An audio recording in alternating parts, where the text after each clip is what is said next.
어.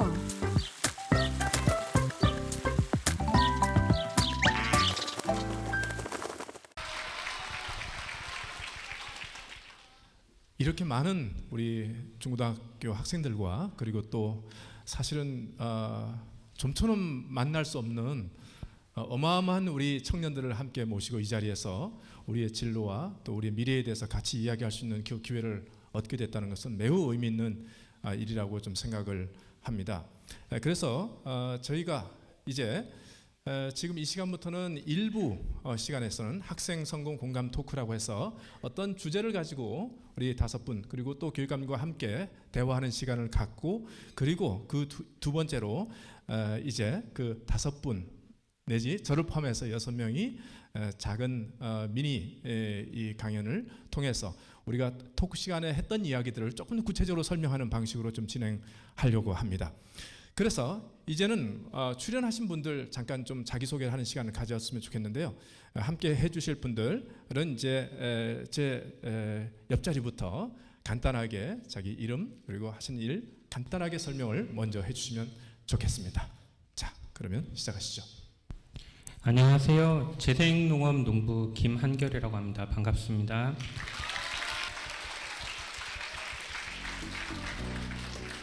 네, 인천시 학생 여러분 반갑습니다. 삶을 기획하고 세상을 기획하는 기획자 하문세입니다. 잘 부탁합니다. 네, 안녕하세요. 고려대학교 재학 중인 이태준이라고 합니다. 잘 부탁드립니다. 네, 안녕하세요. 여행자를 위한 가방을 만들고 있는 최국한이라고 합니다. 반갑습니다. 네. 그리고 지금 줌으로 연결됐는데 지금 프랑스 파리에서 지금 에콜 42에서 공부를 하는 학생인데요. 이동빈 학생 지금 프랑스에서 파리에서 연결되어 있습니다. 자기소개를 간단하게 해주시겠습니까? 이동빈 학생. 네, 안녕하세요. 프랑스 파리에 있는 에콜 42라는 학교에 다니고 있는 이동빈이라고 합니다. 제가 프랑스에 있어서 아쉽게도 화상으로 참여를 하게 되었는데요. 화면으로라도 느껴지는 많은 분들의 열정을 보니 이곳이 새벽 시간임에도 불구하고 저도 잠이 달아나는 것 같습니다. 모두 잘 부탁드립니다. 네, 감사합니다. 한국에서만 진행되는 것이 아니고 프랑스에서 같이 연결되니까 국제 행사라고 손색이 없는 오늘 모임 같습니다. 자, 사실은 여러분들 오늘 이 출연진들과 함께 같이 여러 가지 그 진로와 관련된 주제와 관련해서 토론을 하고 대화를 나누게 될 텐데요.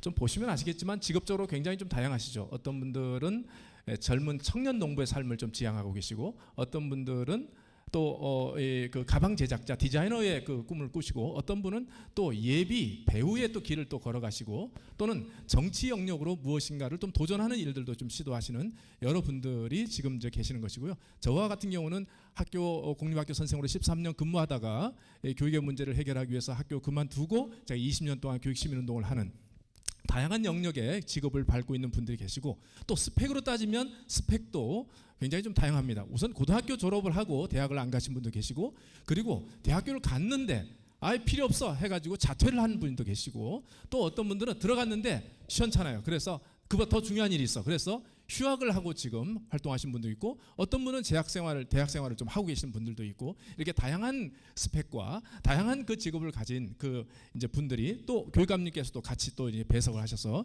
같이 시간을 좀 가지려고 하는데요. 자, 그래서 한 5-6가지 주제를 가지고 같이 대화를 하는 시간을 좀 갖겠습니다. 먼저 여기에 계신 분들이 내가 생각하는 어떤 성공, 우리 모두 성공을 꿈꾸는데 그 도대체 내가 생각하는 성공이라는 게 무엇인가와 관련해서 한번 이야기를 잠깐 들어보는 시간을 좀 갖도록 하겠습니다. 예, 어찌 보면 제일 어리신 것 같기도 하고 또 홍일점이신 우리 하문세 씨께서 우선 청년 정치 기획자라는 그 직업이 좀 생소한데 도대체 무슨 일을 하시는지부터 잠깐 설명을 좀 해주시기 바랍니다. 네, 정치 기획이라고 하면 사실은 좀 무겁기도 하고 왠지 낯설게 느껴지는 이제 부분들이 많을 것 같아요. 그래서 제가 아까 제 이름을 말씀드리면서 제가 삶을 기획하고 세상을 기획한다고 말씀을 드렸는데요. 이제 정치라는 것이 우리 삶에서 떼려고 해도 떼놓을 수 없는 부분이다 보니까요. 내 삶을 알아가는 과정에서 내가 어떻게 세상에 좋은 영향을 끼칠지 계속해서 고민하고 그런 것들을 여기 인천에 계시는 학생분들처럼 세상 많은 사람들에게 전달하기 위해 노력하는 그런 일을 하고 있습니다. 네, 추상적이지만 심오한 뜻을 가지고 있는 영역에서 일을 좀 하시는데 그 추상적인 그 의미는 나중에 구체적으로 강연을 통해서 펼쳐내실 것입니다. 그렇다면 우리 하문세 씨께서 생각하시는 성공의 의미를 어떻게 좀 이렇게 정리를 할 수 있겠습니까? 사실 여기 있는 모든 사람들이 생각하고 있는 성공의 의미가 각자 다 다를 수 있다는 것을 인지하는 게 굉장히 중요한 것 같은데요. 되게 슬프지만 우리가 사회를 살아가다 보면 굉장히 많은 경우에 같은 형태의 기준을 다양한 사람들에게 적용하는 일들이 많이 벌어지고는 합니다. 그래서 우리가 학교를 다니면서도 그렇고 사람들을 만나면서도 그렇고 내가 생각하는 건 이게 아닌데 세상은 나한테 이렇게 살라고 하네? 이렇게 느낄 때가 많겠죠. 그렇기 때문에 가장 중요한 첫걸음은 나 자신이 생각하는 성공이 무엇인지 정의할 수 있어야 하고 사회와 시스템에서 그런 것들을 도와주는 발판이 되어야 한다고 생각합니다.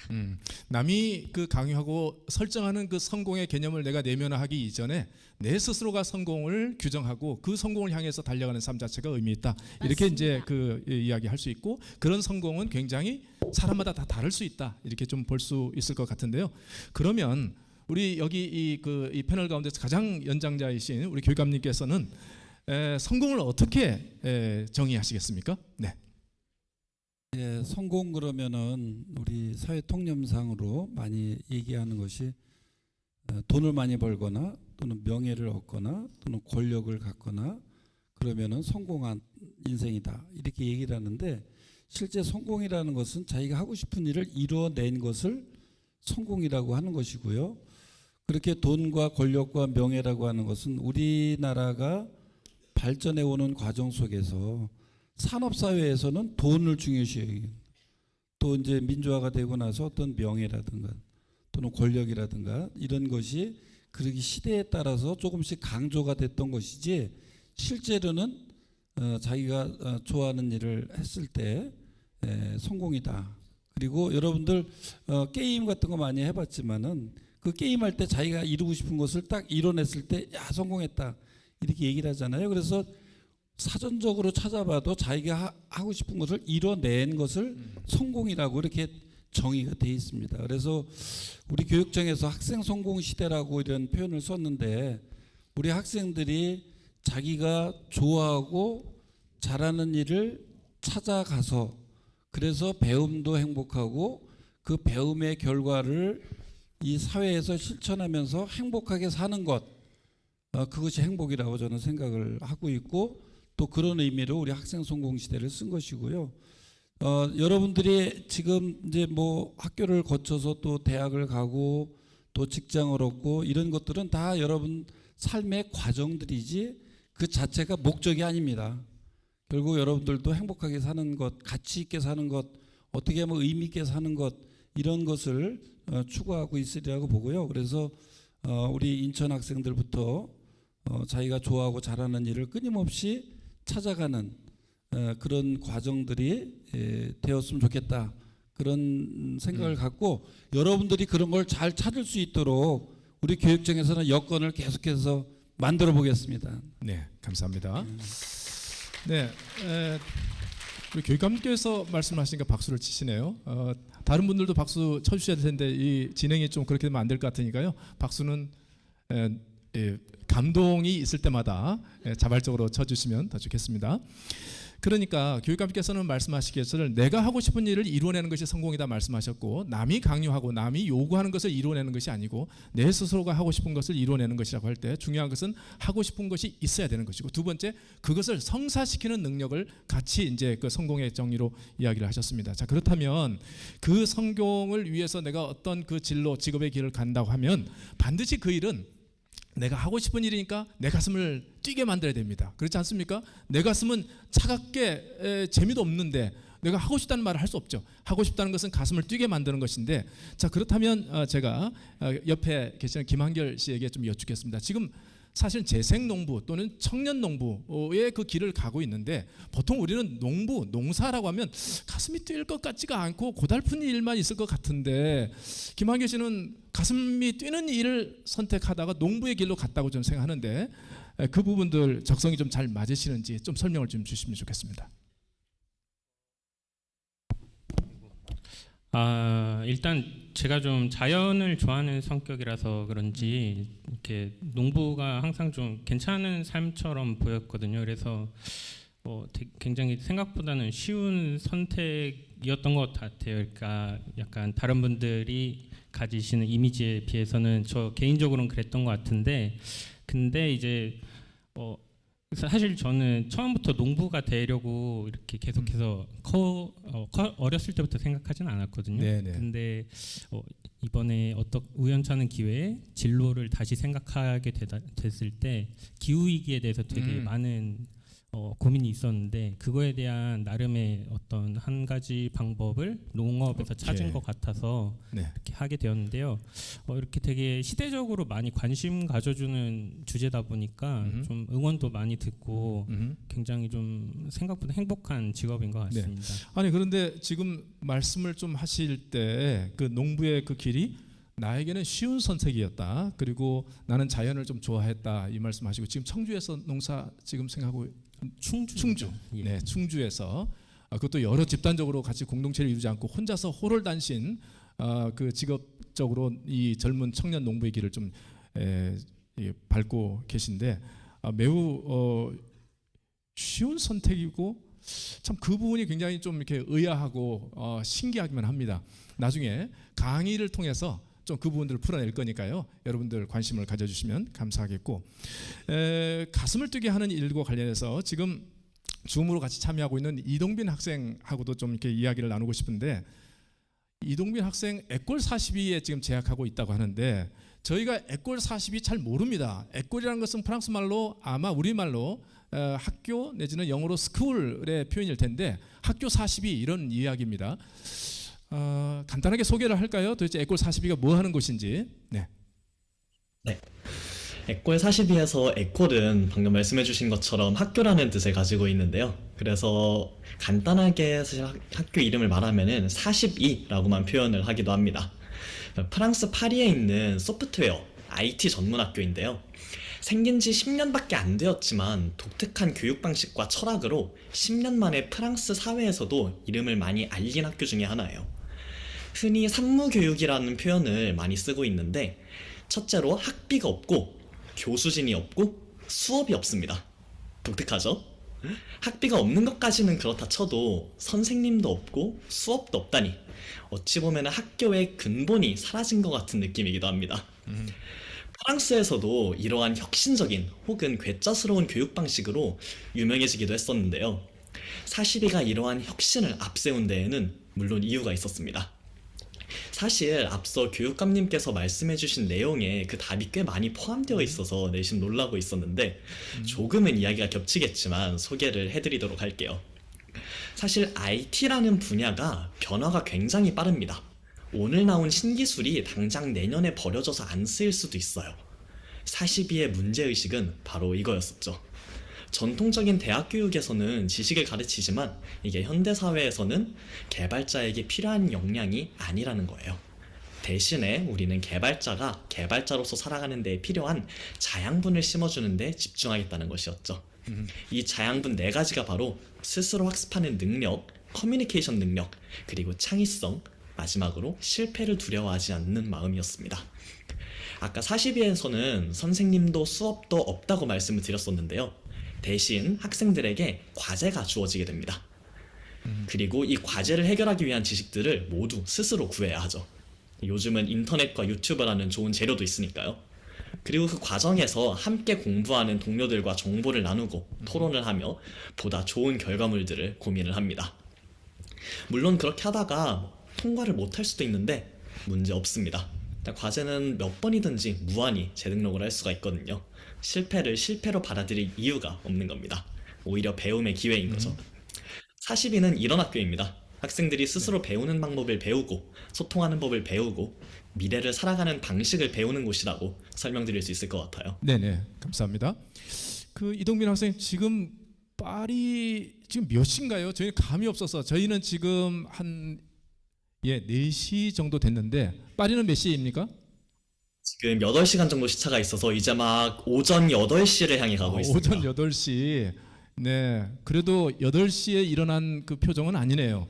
네, 굉장히 그 이렇게 이 초롱초롱하고 바짝 긴장되어 있는 상태라서 시간 감각을 제가 잊어먹었는데요. 그 점을 감안하면서 자 그렇다면은 이동민 학사님도 지금 에콜 42에 가게 된 것도 더더군다나 우리나라에 있는 학교를 진학한 것이 아니고 프랑스에 있는 그 학교에 가게 된 것이 사실은 지금 우리가 가슴을 뛰게 하는 일들과 관련해서 여기 얘기를 하고 있는데 내 가슴을 뛰게 하는 일들과 무관하다면 거기 가지는 않았을 텐데 그런 거죠. 한번 그 부분 좀 말씀을 조금 더 주시겠습니까? 네, 확실히 가슴 뛰게 하는 일 때문에 여기까지 왔다고 말씀을 드릴 수가 있을 것 같아요. 저는 제 가슴을 뛰게 하는 게 크게 두 가지인 것 같은데요. 조금 추상적이긴 하지만 새로움 그리고 자유인 것 같습니다. 저는 스스로도 역마살이 있다고 자주 표현을 하는데요. 한 곳에 정착하지 못하고 떠돌아다니는 운명을 역마살이라고 하더라고요. 그런데 저는 단순히 장소의 문제가 아니라 다양한 분야나 일들에 정말 쉽게 흥미를 느끼고 뭔가 새로우면은 일단 심장이 반응하는 편이에요. 그렇다 보니까 자유도 굉장히 중요했는데요. 하고 싶은 게 있을 때, 흥미가 있는 게 생길 때 곧바로 해보아야 탈이 없었거든요. 그런 면에서 파리의 40이라는 학교가 굉장히 잘 맞았던 것 같습니다. 파리 그 자체로도 굉장히 새로운 환경이기도 하고요. 40이라는 학교도 자율성이 굉장히 높았거든요. 일단 수업이 없으니까요. 원할 때 학교를 나가도 되고 안 나가도 되고 궁금한 게 생기면은 일단 과제는 잠시 제쳐두고 원하는 공부를 해도 됩니다. 그리고 물론 언제든지 놀러 나가는 것도 자유고요. 이러한 면모들이 굉장히 좋았던 것 같고 그래서 여기까지 오지 않았나 싶습니다. 네, 감사합니다. 근데 그 에콜 42의 그 교육 과정을 그리고 또 추구하는 어떤 인간상을 좀 보면 깜짝 놀랐습니다. 그러니까 산무라고 해서 학비가 없고 교육 과정이 없고 그러니까 말하자면 수업이 없고 또 교수 가르치는 분이 안 계신다는 이야기니까 그런 학교라고 하면 사실은 우리나라에서는 학교가 스톱이잖아요. 노는 것밖에 없잖아요. 그런데도 그 속에서 놀지 않고 무엇인가 과제를 좀 식으로 탐색하게 한다는 것이 놀랍기도 하고 그 과정을 통해서 그 학교가 이 학생들에게 요구하는 것이 스스로가 행동하는 능력 그리고 남과 소통하는 능력, 창의성, 실패를 겁없이 직면하는 어떤 힘. 야, 이런 능력을 키워주기 위해서 전통적인 방식의 그 교육이 사라진 방식의 그 과제 중심의 그 교육을 운영한다는 얘기구나. 굉장히 좀 놀랐고 우리나라 교육도 빨리 그런 식으로 좀 도입되면 좋겠다. 이제 이런 생각들을 좀 하게 됩니다. 자, 그러면 이제 이 두세 분에게 또 다른 주제로 좀 말씀을 좀 드리려고 하는데요. 최국한 씨에게 좀 이렇게 여쭤보려고 합니다. 이분은 아시아에서 시작해서 5대양 6대주를 3년 동안 세계 여행 다니신 분입니다. 7년 동안 또 이제 아마 또 일본에서 또 이 가방 디자이너 이 일들을 좀 하시다가 또 한국에 귀국해서 그러니까 외국 생활만 10년 정도 하셨던 그런데도 불구하고 저 얼굴 표정을 보면 한 뭐 20대에 불과한 그러면 어떻게 된 거야? 혼자 배낭을 메고 10대 때 다녔던가? 아니 그 정도의 그 영하지는 않고요. 30대 분입니다. 어쨌든 그래서 그 여행을 통해서 결국은 나를 발견하는 여정을 좀 거치기 위해서 가신 것이라고 좀 추정을 하는데 그런 나를 찾는 과정이 도대체 나에게 어떤 의미가 있는지 또 여행은 그것에서 어떤 답을 주었는지 이런 것 좀 잠깐 말씀해 주십시오. 제가 여행을 떠날 때만 해도 세계 여행을 가는 사람이 많이 없었어요. 지금은 유튜브가 너무 많아서 세계 여행을 간다고 하는 게 뭐 평범해졌지만 제가 처음에 비행기를 타고 세계 여행 간다고 말했으만 해도 모든 사람이 저한테 미쳤다고 말했거든요. 그건 말이 안 된다고. 어떻게 네가 세계를 돌 수 있냐고. 근데 저는 사람들이 안 된다고 하는 거에 의무를 갖지 않고 제가 증명하기 위해서 정말 노력을 많이 했던 것 같아요. 그래서 그 10년이라는 시간 동안에 제가 성장할 수 있게 되었고 제가 원하는 걸 찾을 수 있게 돼서 지금 이 자리까지 오게 된 것 같습니다. 아니 근데 사실은 세계 여행 그 배낭 메고 3년 다닌다면 이 안전에 대한 두려움 그리고 내가 그 속에서 어떻게 생존할 수 있을까 하는 그 걱정 이런 것들 그리고 남들은 다 그 말하자면 100m 달리기를 그 직진으로 이렇게 달려가고 있는데 나만 이렇게 곁길로 가면서 곡선으로 가는 삶이 불안하고 이거 늦춰지지 않을까 남들에 비해서 내가 뒤처지는 것은 아닌가 이런 온갖 염려가 있었을 텐데 그걸 떨치고 간다는 것이 이해가 잘 안 될 거라고 생각을 합니다. 네. 어떻게 말씀하실 수 있는지요? 저는 제가 어렸을 때 여러분 나이였을 때 저는 천재가 아니라는 걸 좀 빨리 알았어요. 남들보다 뛰어나지 않구나. 그래서 내가 어른이 됐을 때 그런 천재라고 불리는 사람들하고 경쟁을 할 때 나는 무슨 무기를 갖고 경쟁할까를 정말 많이 생각했던 것 같아요. 그럴 때 저는 남들이 가지지 못한 경험이 내가 나중에 어른이 돼서 그 사람들과 승부를 했을 때 저는 저만의 멋있는 무기가 될 거라고 생각해서 그렇게 용기 있게 결정을 했던 것 같습니다. 그러니까 이 경쟁 속에서 내가 나답게 살아갈 수 있는 것이 무엇인가라고 생각할 때 남들이 갖지 못한 그 경험이 이 나를 힘있게 만들어주는 어떤 기반이 될 것이다. 그러니까 경험의 중요성을 일찍부터 이렇게 좀 네네. 깨달으셨군요. 굉장히 좀 중요한 말씀입니다. 이 경험이 빈약하면 그 경험에 기반해서 지식과 기술을 쌓아가는 여정들이 사실은 거기서 에너지가 생기는 것인데 그런 경험들이 없이 지식과 기술을 익히게 되면 나중에 그렇게 해서 학벌 스펙을 갖추고 대학에 들어가면 그 다음 또 목표가 사라졌기 때문에 자기가 그 다음을 어디로 갈지 모르는 상황인데 경험이 기반이 되어서 그 10년의 세월을 겪었다는 것은 되게 의미가 있고 나중에 그 미니 강연 하실 때 좀 더 우리가 구체적인 내용을 들어보도록 하겠습니다. 자, 그렇다고 한다면 이제 제가 이분을 좀 소개하는 것이 영광이다. 이분이 어떻게 될지 모르겠다라고 생각이 되는데 이태준 씨입니다. 이 이태준 씨는 벌써 대학을 3개나 옮겼어요. 그리고 지금 학교를 중퇴하고 또 이 배우의 길을 가겠다고 예비 배우의 길을 또 이렇게 지금 가고 있어요.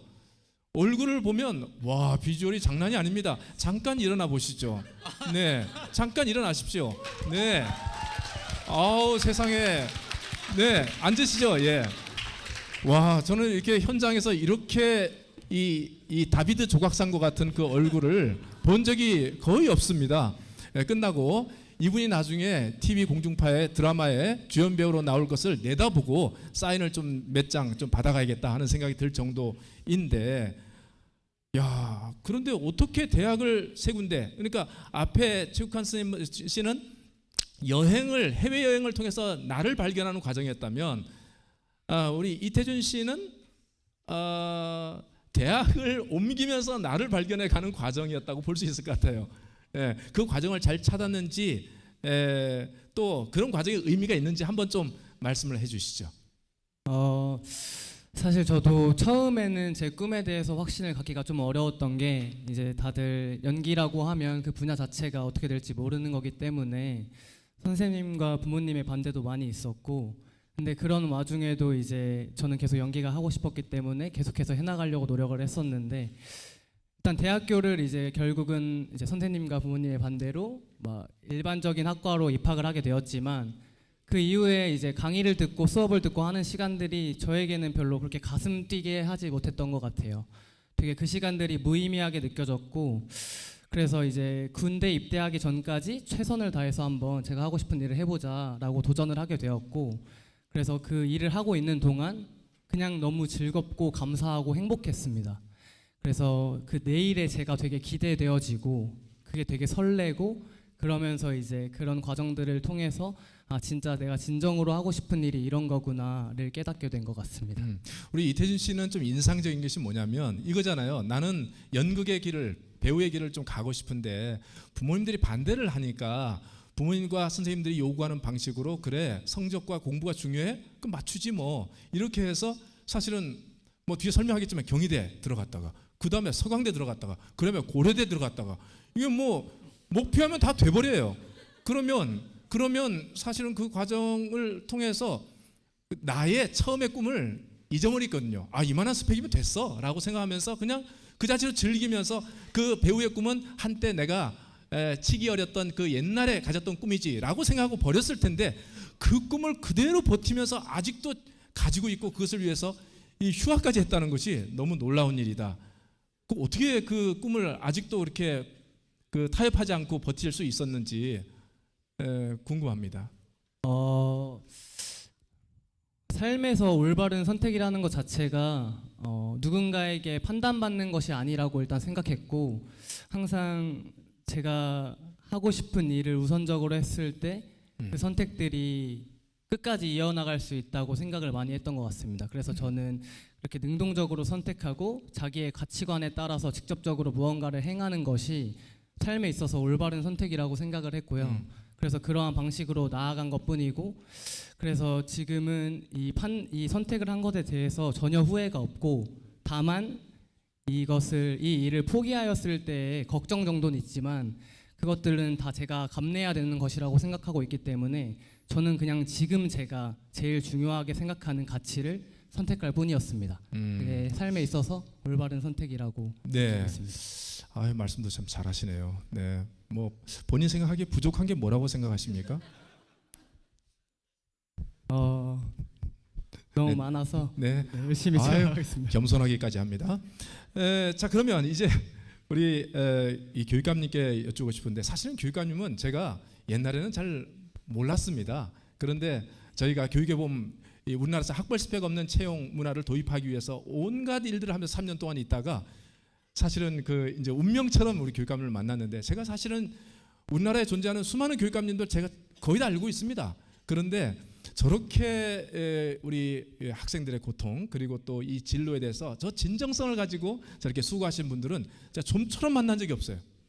거의 유일한 분이라고 생각합니다. 그런 의미에서 매우 존경스러운 분이신데요. 그럼 우리 교육감님께서는 진로를 결정하실 때 부모님께서, 아까 이제 우리 이태종 학생은 부모님이 뭐 이렇게 공부해라, 공부해야지 너에게 그 다음 기회를 주겠다라고 했다고 했지만, 교육감님께서는 진로를 결정할 때 부모님이 어떤 영향을 미쳤는지, 또 교육감은 너는 교육감이 되라, 뭐 그런 말씀을 하신 것인지, 뭐 어떻게 된 건지 좀 궁금합니다. 네. 뭐 부모님 얘기하니까 또 이제 어머님 생각이 좀 나는데요. 제가 어렸을 때는 완전 산골에서 자랐어요. 그리고 부모님은 이제 돈을 벌기 위해서 강원도의 그 먼 곳으로 직장을 찾아서 가셨고, 저는 이제 여러분들 독립기념관 아는지 모르겠습니다. 독립기념관 있는 데가 제가 태어난 곳이에요.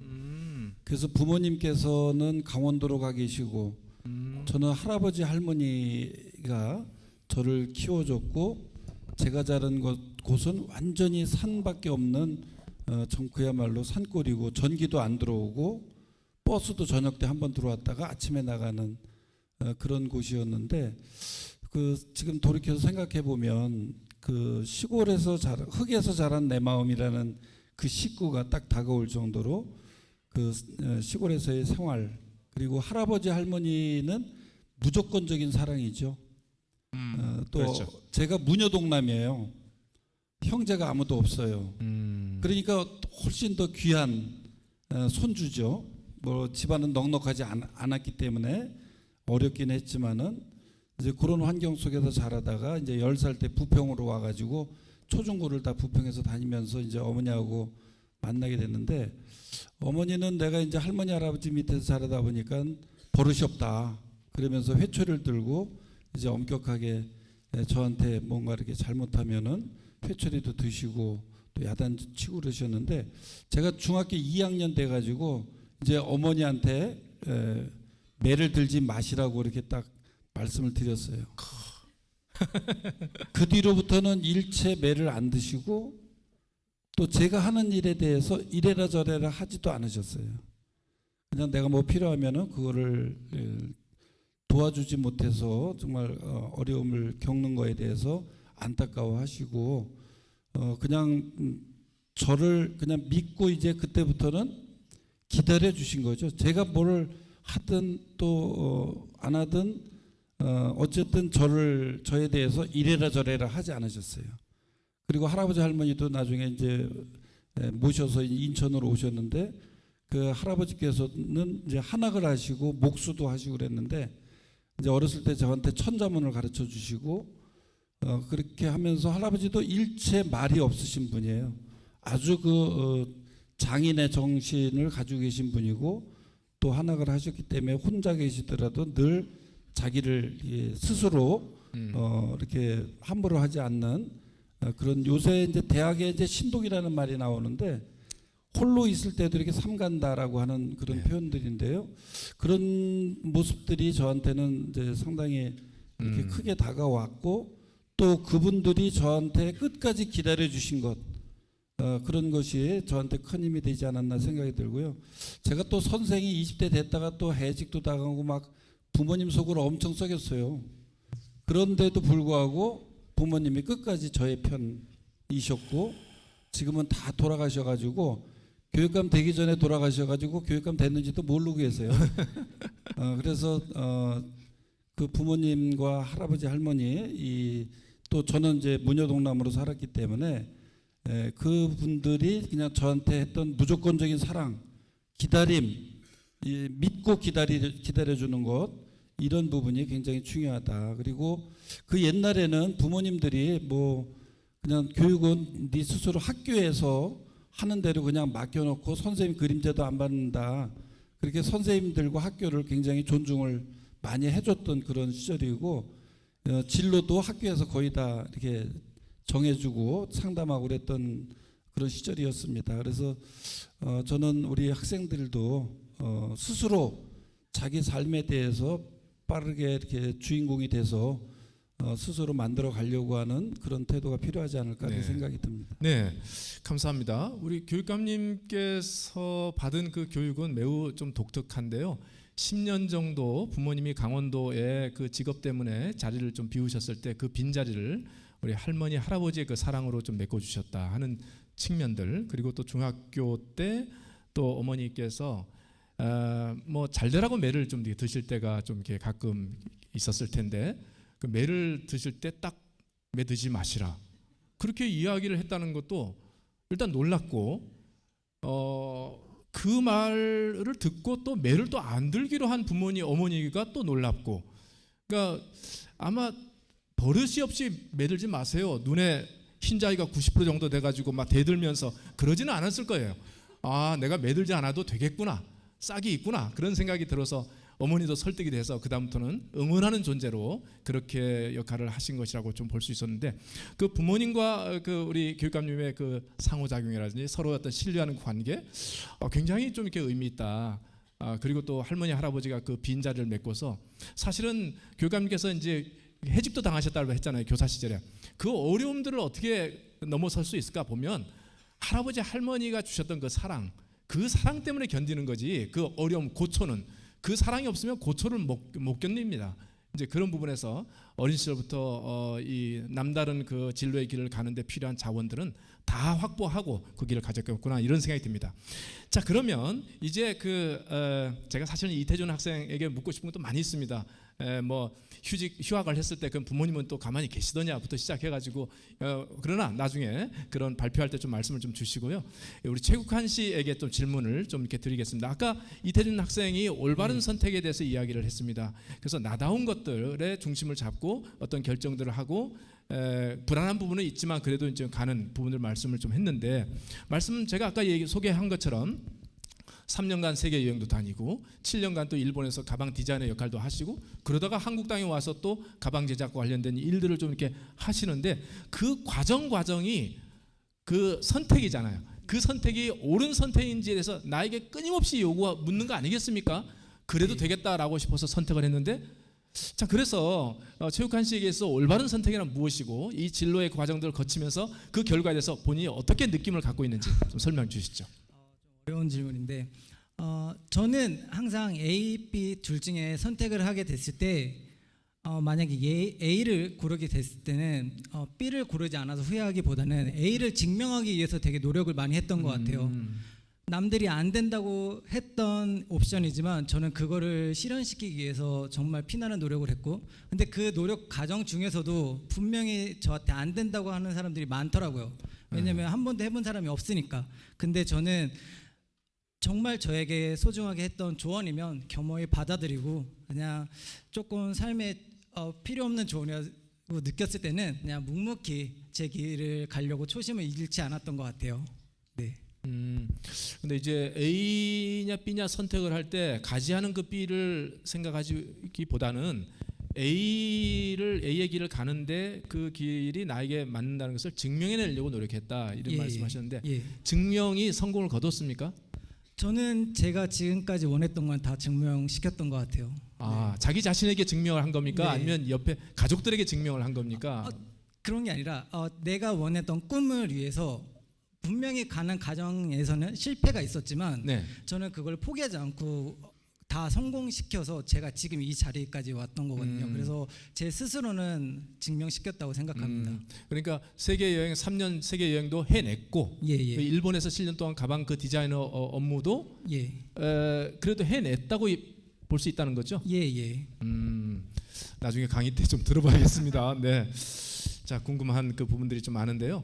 자, 그러면 이제 지금 나의 삶을 책을 한 권 내서 그 책에 제목을 붙인다고 한다면 내 삶은 어떤 식의 그 제목으로 적절한지에 대해서 한 두 분 정도가 좀 말씀을 한번 해주시면 좋겠는데요. 누가 이야기를 좀 할 수 있을까요? 한번 제가 네네. 이야기해 볼 수 있을 것 같은데요. 저는 사실 글을 쓰는 사람이기도 하거든요. 그래서 글로써 계속 제 자신을 표현하고 이렇게 사람들에게 보여주기 위해서 노력해온 기간이 굉장히 길어요. 네. 그런데 어떤 거를 책 제목으로 하면 좋을지 생각을 해봤을 때 제가 예전에 굉장히 힘들던 시절에 어떤 분께서 저에게 스쳐 지나가듯이 해주신 말씀이 있습니다. 그게 뭐였냐면요. 은세 씨 우주는 은세 씨의 편이에요. 왜냐하면 은세 씨가 우주이기 때문이에요. 이렇게 말씀을 해주신 적이 있거든요. 여기 계신 모든 학생분들이 다 하나의 우주입니다. 그거는 굉장히 사실은 심오하게 들리기도 하지만요. 저는 어떻게 보면 단지 이상적인 이야기가 아니라 우리 자신이 이 세상이며 이 세상에서 가장 소중한 것 또한 우리 자신임을 계속해서 이제 상기시키고 기억해 나가는 것. 그게 중요하다고 생각을 해서요. 이제 제 자신도 그걸 계속해서 이제 되새기면서 살고 있기 때문에 책 제목을 한다면 아마 우주는 나의 편이 아닐까 싶습니다. 뭐 소설입니까 아니면 수필입니까? 한 시리즈물로 한 네, 10권 정도 내고 시리즈물로? 싶은데요. 네, 좀 시리즈물이면 잘안 고민을 해봐야 될 것 읽겠군요. 같아요. 네. 이야기가 너무 많아서요. 네, 시리즈물이면 잘 안 팔릴 것 같아요. 예, 딱 한 권으로 정말요? 해가지고. 근데 대표님이 많이 사서 팔아주실 거잖아요. 네. 알겠습니다. 예, 네, 감사합니다. 저는 하문세 씨 편입니다. 네. 그러면 또 다른 분 누가 있을까요? 네. 제가 한번 네네네. 말씀드리고 싶은데 저는 설레임 그리고 두려움이라고 한번 짚고 싶어요. 네, 제가 새로운 도전을 했을 때마다 너무 두렵고 떨렸지만 그걸 하는 과정 속에서는 또 설레임도 같이 공존했거든요. 그래서 저는 이런 제목을 한번 지어보고 싶습니다. 네. 근데 참 사실 좀 심오합니다. 왜냐하면 두려움이 없는 설렘이라는 게 있을 수 있을까? 두려움만 있고 설렘이 없는 두려움이라는 것이 있을 수 있을까? 공포, 그건 있을 수 있죠. 그러나 설렘은 반드시 두려움을 동반하는 것 같은데 그 양면성을 좀 이렇게 잘 이야기를 해주신 것 같아서요. 네, 아마 본인이 걸어왔던 삶이 그랬을 겁니다. 해외여행 가는 것이 설레기만 했겠어요. 예, 누군가 만나서 또 이렇게 내가 다치면 어떨까 이런 걱정도 있었을 텐데 여하튼 네, 감사합니다. 자, 우리 교육감님께서는 그러면 혹시 본인을 책으로 만드신다면 어떤 제목이 적절할까요? 네, 우리 최국환 군이 얘기했던 설렘과 두려움이라고 하는 것은 제가 안나푸르나 산행 중에 3,200m에서 밤 12시에 그 안나푸르나 검은 실루엣이 보일 때 설렘을 느꼈었습니다. 그래서 아마 전에 썼으면 그 설렘을 하지 않았을까 그런데 요즘은 일거스가 뭐야? 여러분들 그 엘리베이터 그 화면에서 많이 봤을 텐데요. 읽기, 걷기, 쓰기. 네, 저는 그 일거스가 뭐야라는 책을 한번 냈습니다. 일거스가 뭐야? 일거스가 뭐야? 이렇게 질문하는 그것으로 이제 시작을 했으면 좋겠다는 생각이 드는데요. 여러분들 지금 이렇게 우리 앞에 앉아 있는 젊은이들 이렇게 얘기를 들어보니까 이 걷기를 통해서 오감으로 이 세상을 배워온 것이죠. 우리 하문세 양도 그렇고 또 최국환 군도 그렇고 또 이태준 군도 마찬가지고 전부 이렇게 몸으로 부딪히면서 경험의 중요성을 많이 얘기를 하고 있는데 그래서 읽기라고 하는 것은 세상을 걷는 것이다. 그리고 걷는다는 것은 세상을 읽고 배워가는 과정이다. 그리고 그것을 이 글로써 표현하면서 서로 소통하고 협력하고 연대하는 것이다. 바로 이런 자기다움 나다움을 갖추어 나가는 것이야말로 기후재난 대응, 그리고 디지털 AI로 대변되는 디지털 세계, 인간과 자연과 AI가 공존하고 협력해 나가기 위해서는 바로 이런 나다움이라고 하는 능력이 필요한데, 그것이 바로 이 질문하고 상상하는 그런 역량들을 우리 여러분들이 배울 수 있을 때 미래에 대한 적응, 이것이 가능하지 않냐. 아까 우리 삶의 무기를 얘기했잖아요. 삶의 힘을 성장하게 만드는 것이 바로 일거스다. 그래서 일거스는 삶의 리터러시이고 삶의 힘이 성장할 수 있도록 만드는 기본적인 바탕이 되는 것이다. 여러분들이 그냥 읽고 쓰는 것이 아니라 걸으면서 사유하고 그것을 쓰고, 이거는 인간만이 할 수 있는 겁니다. 걸으면서 사유하고 사유하면서 걷는 것은 바로 그런 인간의 특징들을 더 강화시켜 나가는 것이 필요하기 때문에 그런 내용을 담은 좀 책을 만들어 볼까 하고 있습니다.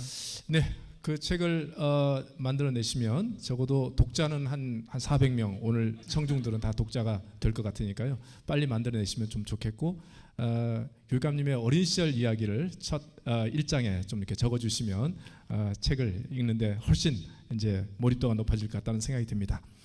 자, 그러면 이제 6번째 주제, 뭐 주제가 벌써 5번째까지 갔나 이렇게 생각하실지 모르겠는데, 우리가 행복을 추구하잖아요. 모두 다 성공을 우리 추구하는 것도 행복해지고 싶어 그런 거 아니겠습니까? 그런데 한국 사회에서는 매우 경쟁적이잖아요. 남하고 경쟁해서 이겨야 되는 그런 아주 경쟁적인 사회 속에서 도대체 행복하게 산다는 것이 얼마나 가능할 것이냐, 도대체 그때 행복은 무엇이냐와 관련해서 또 몇 번 얘기를 좀 들어보도록 하겠습니다. 자, 우선 하문세 씨부터 한번 이야기를 해볼까요? 예. 참 행복이란 게 생각하다 보면 한도 끝도 없이 다양한 예시가 있고 또 결과가 있고, 어떤 걸 행복이라고 정의할 수 있을지는 아마 저도 평생 모르지 않을까 싶은데요. 근데 적어도 중요한 것은, 제가 이따 강연 때도 얘기를 하겠지만, 제 자신에 대해서 계속해서 고민하고 제 자신의 모습을 잃지 않으려고 노력하는 것이 저에겐 큰 행복인 것 같습니다. 저도 이제 뭐 여기 계신 최국한 씨도 그러시지만요, 저도 이렇게 세계를 여행하고 다양한 사람들을 만나면서 많은 거를 느꼈는데요, 그 무엇보다 중요한 것은 결국에는 내가 어떤 사람인지 알기 위해 노력하는 것이더라고요.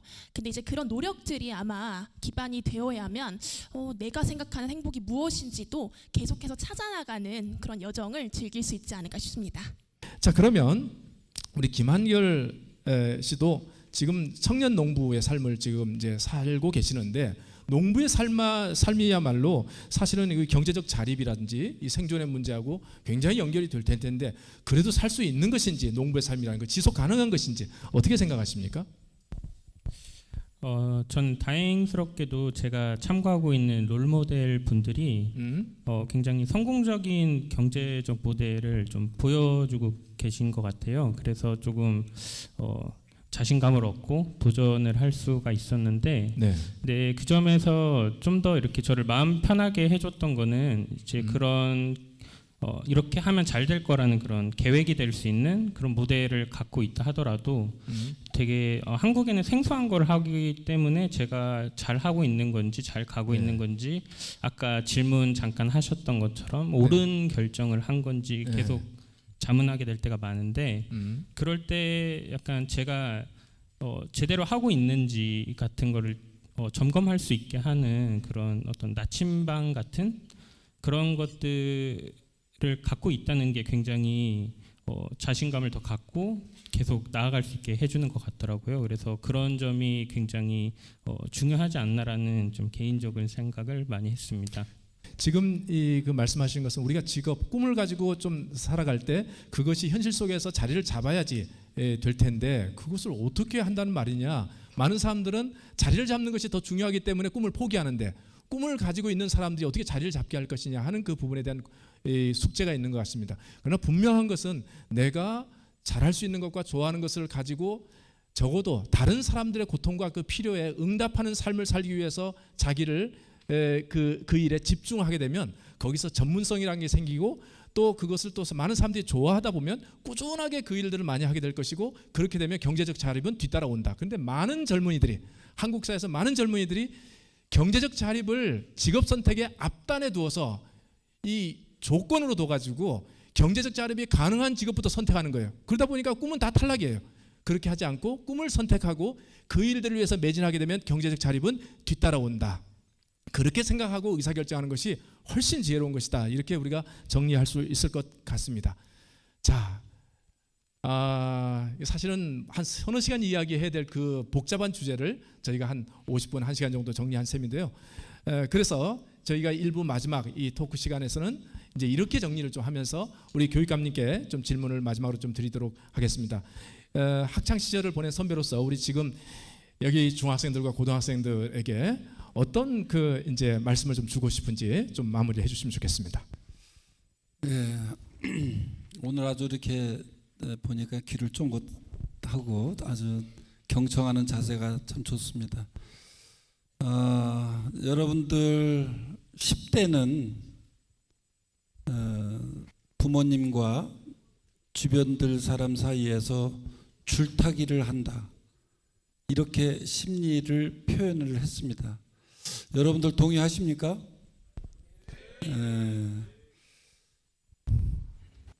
꽃이 흔들리면서 핍니다. 마찬가지로 여러분들도 10대를 거치면서 흔들리면서 성장을 합니다. 여러분들이 흔들려도 그것은 특별한 게 아니라 정상적으로 성장하는 과정 속에 나타나는 것이다, 이렇게 생각을 하시고, 남과 비교하지 마시고, 옆에 냉장고 샀다고 우리 왜 안 사냐고 이렇게 불평하지 마시고, 여러분들 좋은 걸로만 비교하세요. 우리 어머님한테 왜 우리는 가난해서 내가 하고 싶은 거를 못 해주십니까? 이렇게 당돌한 얘기를 했을 때 어머님이 어떻게 잘 사는 사람하고만 비교를 하냐, 우리보다 더 못하는 사람도 있다. 그 얘기를 딱 듣는 순간에 저는 그 생각을 그다음부터는 한마디도 생각을 하거나 내뱉지를 않았습니다. 여러분들 비교하지 마시고, 또 하나는 포기하지 마시고, 그리고 꿈이 항상 고정되어 있는 것이 아니고 여러분들은 10번 변하도록 되어 있습니다. 그 변화 속에서도 끊임없이 자기가 좋아하고 잘하는 걸 찾아가려고 하는 그런 과정들이 필요하고, 지금까지 살았던 모든 사람들도 자기가 꿈을 정확하게 가지고 그것을 달성하기 위해서 추구했던 사람이 잘된 경우도 있지만, 그렇지 않고 자기에게 온 기회를 자기한테 아주 좋은 기회로 전환시켜서 자기가 하고 싶은 것을 찾아낸 사람이 더 많습니다. 그러니까 여러분들 절대로 비교하거나 또는 포기하지 마시고, 여러분들 스스로 이 직업적인 성취 후에 행복이 오는 것도 아니고, 돈을 많이 번 뒤에 행복이 오도록 설계되어 있는 것도 아니다. 내가 지금 팔을 뻗으면 그 뻗치는 곳에 바로 행복이 있다. 그리고 그것은 바로 지금부터다.